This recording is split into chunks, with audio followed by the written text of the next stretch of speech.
اچھا سر، یہ بھائی کہتے ہیں کہ ہم نے ایک ٹیسٹ کے طور پہ رفع دین سے پھر اس کا تعلق ہے لیکن دوسرے اسٹائل سے کہ ایک ٹیسٹ کیا حنفی عوام میں، ایک سروے کیا ہم نے اور یہ پوچھا کہ تم رفع دین کیوں نہیں کرتے، تو عوام الناس بھی بلکہ علماء حضرات اور امام مساجد کا بھی یہی جواب ہوتا ہے کہ اس وقت منافق وہ بت رکھ آتے تھے اور اس لیے رفع دین ہوتا تھا تاکہ بت گر جائیں۔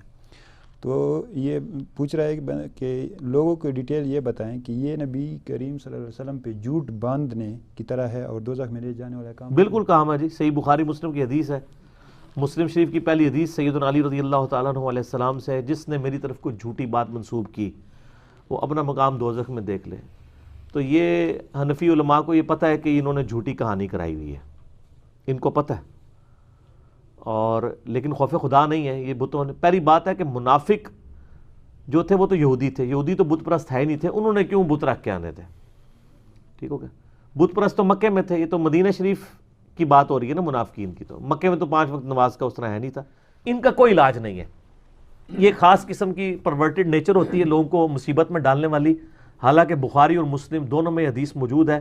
نبی صلی اللہ علیہ وآلہ وسلم نے فرمایا لوگوں کو آسانیاں دو، لوگوں کو تنگی میں مبتلا نہ کرو، لوگوں کو خوشخبریاں سناؤ، انہیں متنفر نہ کرو۔ یہ آپ کو جو کتاب الامارہ چیپٹر ہے نا مشکات میں، بخاری اور مسلم کی جتنی احادیث ہے نا کہ ایک حکمران کو کیسا ہونا چاہیے، اس کے لیے ٹرم جو محدثین اصطلاح استعمال کرتے ہیں نا اس چیپٹر کے لیے کتاب الامارہ، امارت کا بیان، تو اس میں آپ کو یہ ساری حدیثیں مل جائیں گی مشکات کے اندر کہ نبی علیہ السلام یعنی ڈانٹتے تھے کہ ایسے کام نہیں ہونے چاہیے جس سے پبلک متنفر ہو، اور یہ پبلک کو اس قسم کی مصیبتوں میں ڈال کے رکھتے ہیں، کبھی کوئی مسئلہ نکال دیتے ہیں، کبھی کوئی مسئلہ نکال دیتے ہیں، جی یہ تو وہ چیز بن رہی ہے، جی اس سے تو وہ بن رہا ہے، اس سے وہ بن رہا ہے، یعنی اب میں اسپیسیفکلی وہ مثالیں نہیں دینا چاہتا، آپ ماشاءاللہ تھوک کے حساب سے سنتے رہتے ہیں ایسی مثالیں، مجھے بتانے کی ضرورت نہیں، اس لیے مہربانی کیا کریں آپ ذرا خود سرچ بھی کر لیا کریں کیا اس طریقے سے یہ چیزیں لکھی بھی ہوئی ہیں، لکھی ہوئی ہیں تو جس میں نے بتایا کہ انہوں نے ایک پورے سب کانٹیننٹ میں ایک کہانی کرا دی ہے، وہ جی منافق بت رکھ کے آتے تھے اس لیے رفع الیدین ہوتا تھا، یعنی کسی نے اس کی انجینئرنگ نہیں کی ہے کہ یار منافق کیوں بت رکھ کے آئیں گے،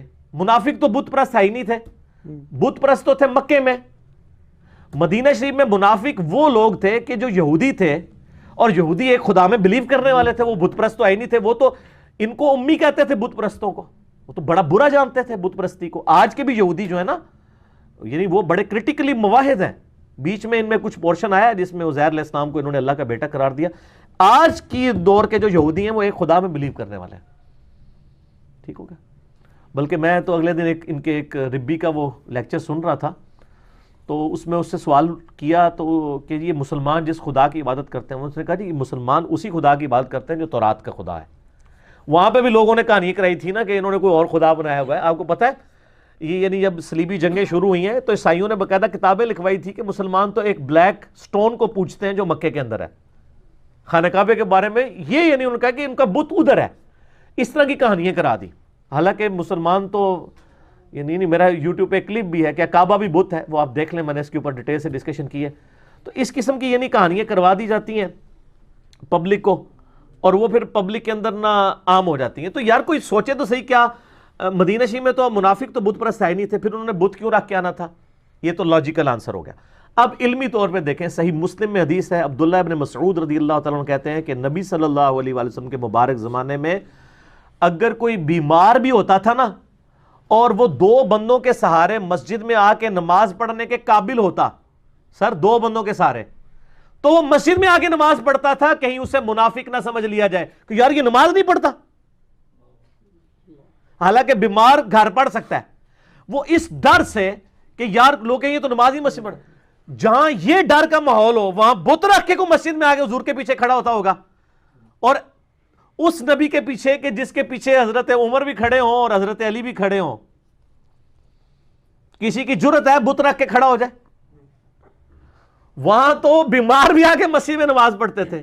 پھر بخاری مسلم میں حدیث ہے کہ آپ صلی اللہ علیہ وآلہ وسلم فرمایا اگر مجھے عورتوں اور بچوں کا خیال نہ ہوتا تو جو لوگ گھروں میں نماز پڑھتے ہیں میں اپنی جگہ کسی کو امام مقرر کر کے ان کے گھروں کو آگ لگا دیتا، ٹھیک ہے۔ اور سنن نسائی میں موجود ہے، یہ فجر کے وقت کا یعنی تذکرہ ہے، اور بخاری میں آتا ہے کہ عشاء کے بارے میں یہ اسپیشلی آیا اور فرمایا آپ نے کہ فجر اور عشاء کی نمازیں منافقین کے اوپر بھاری ہیں. یہ بخاری مسلم دونوں میں حدیث ہے.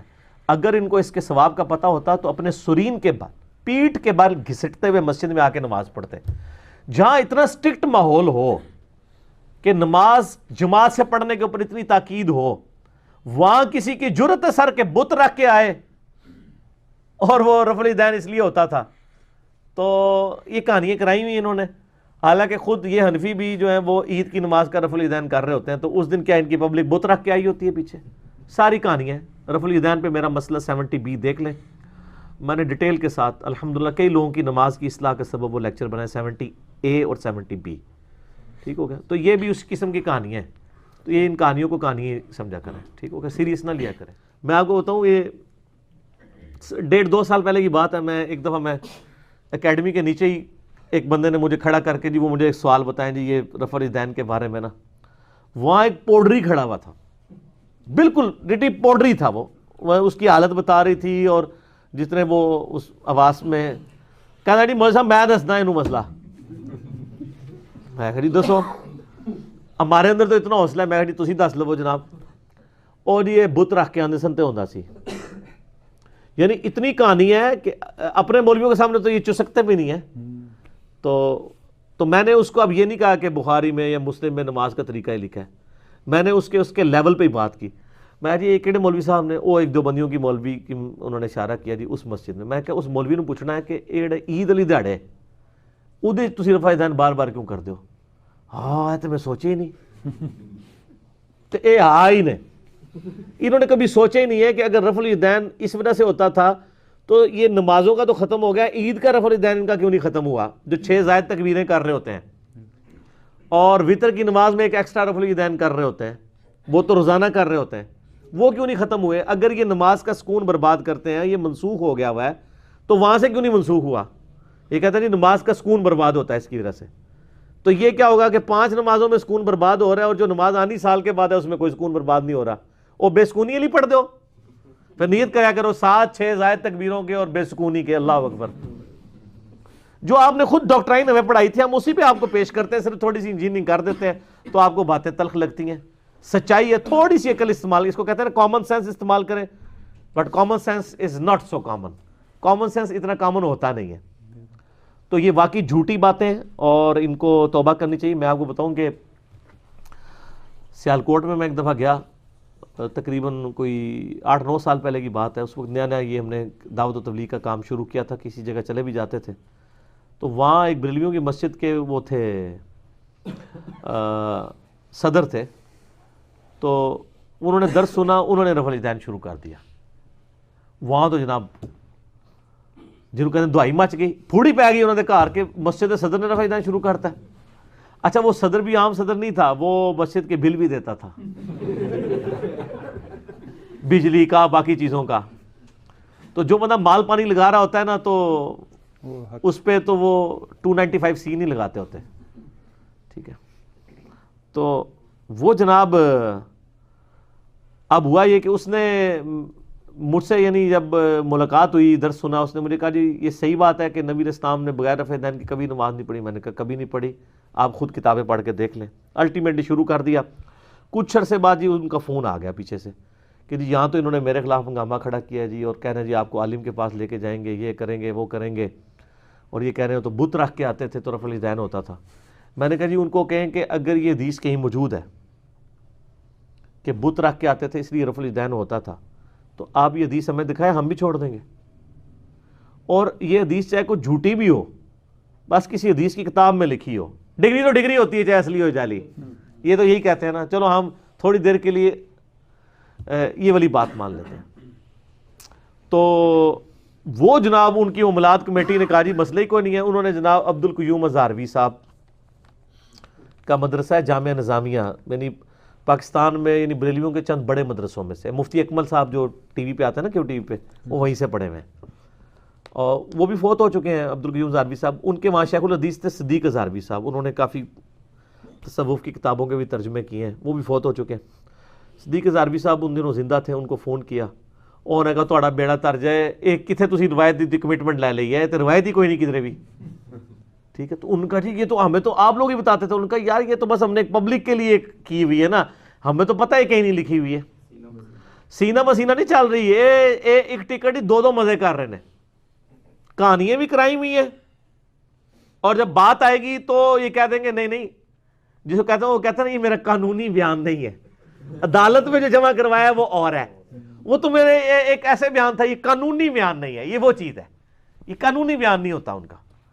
تو وہ خیر پھر الحمدللہ پکے ہو گئے. یہ سنایا کریں آپ, تاکہ ہم بتائیں کہ آپ صرف منکرین حدیث نہیں ہیں, بلکہ آپ لوگ نبی علیہ السلام پہ جھوٹ بھی مانتے ہیں. جو حدیثیں نہیں ہیں ان کو بنا کے پیش کرتے ہیں, اور جو بخاری مسلم میں لکھی ہیں وہ مانتے ہی نہیں ہیں. دیکھو نا, جیڑیاں ہیں انہوں نے مانتے ہی نہیں, جیڑیاں نہیں انہوں بڑھا کے پیش کرتے ہیں. اچھی بات ہے, کرتے رہیں, کیونکہ آپ لوگ یہ حرکتیں کریں گے تو آپ کی عوام کو ہم بتائیں گے نا, دیکھو کیا کر رہے ہیں. ٹھیک ہے نا.